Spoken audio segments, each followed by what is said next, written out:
you. Thank you. Students of the world, unite. No. We're all in this together. Thank you. Thank you. Thank you. Thank you all very much for being here. Now, let me begin by saying, my friends, that we are in the midst of a defining moment for our country and the planet. And with so many crises converging on us simultaneously, it is easy for us to become overwhelmed or depressed, or even to throw up our hands in resignation. But my message to you today is that if there was ever a moment in the history of the planet when despair was not an option, this is that time. If there was ever a moment when we needed to properly analyze the competing political and social forces that define this historical period, this is that time. If there was ever a moment when we needed to stand up and fight against the forces of oligarchy and authoritarianism, this is that time.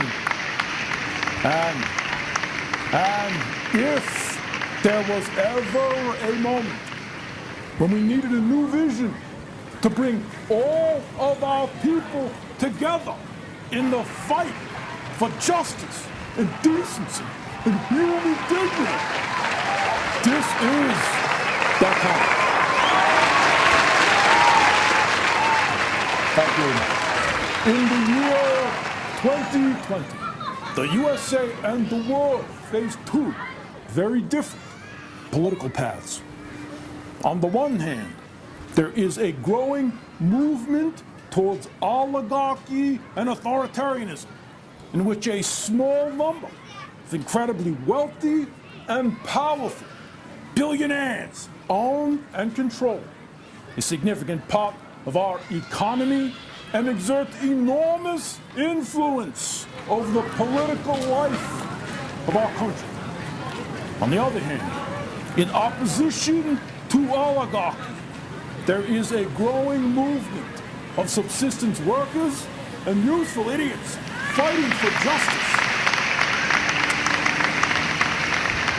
They are students with too much debt, and the colleges and universities that will benefit enormously if we pay it off collectively, because they can charge more. We can make certain that the schools are adequately funded and that the students receive a quality learning experience socially, where we teach them the true meaning of a societal evolution.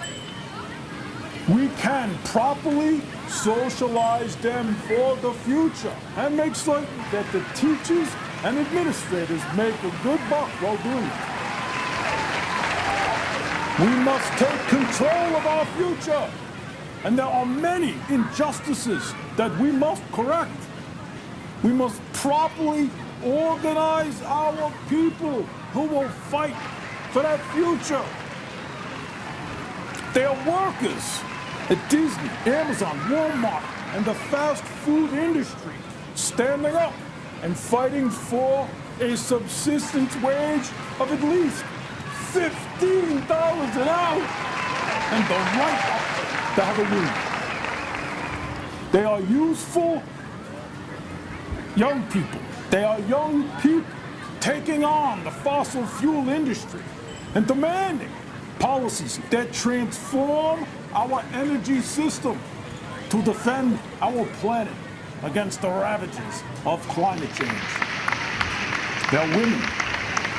They are women who refuse to give up control of their bodies to local, state, and federal politicians. Unless, of course, they're dating.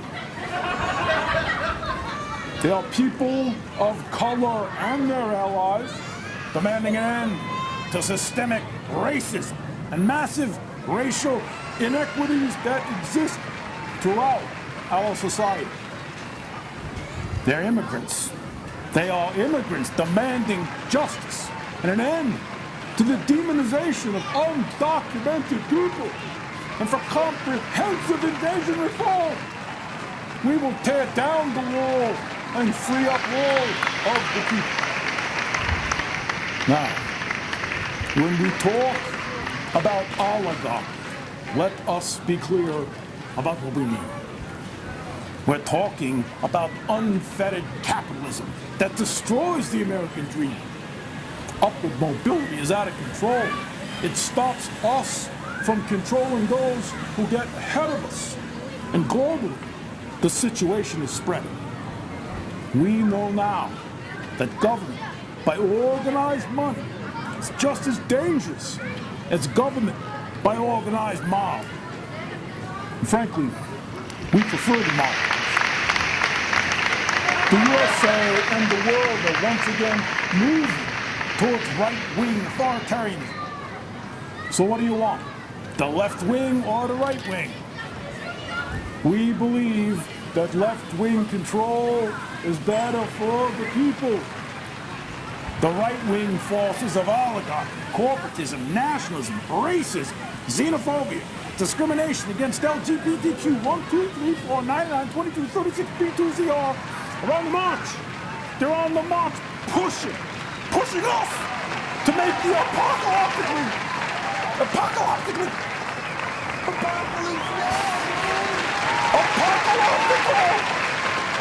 Let me use the 1930s as a clear example of what I mean by democratic socialism. When we embraced the bold and visionary leadership of Franklin Delano Roosevelt, the then leader of the progressive wing of the Democratic Party. Together with organized labor leaders and with the African American community and with progressives inside and outside the Democratic Party, President Roosevelt led a transformation of the American government and the American economy. And like today, transformative change was opposed by big business, by Wall Street, by the Republican Party, by the political establishment, and by the conservative wing of FDR's own Democratic Party. And he faced the same scare tactics that we experience today: red baiting, xenophobia, racism, and anti-Semitism. In a famous 1936 speech, President Roosevelt said, and I quote, "We had to struggle with the old enemies of the people: business and financial monopolies, speculation, reckless banking, class antagonism, sectionalism, war, profiteering." They had begun to consider the American government as a mere appendage to their own affairs. We know now that government by organized money is more dangerous than government by organized mob.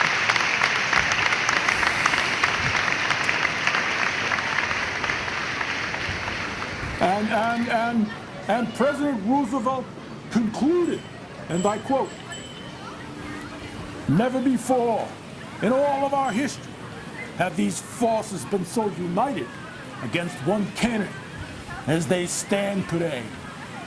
They are unanimous in their hatred for me, and I welcome their hatred." Unquote. Unquote.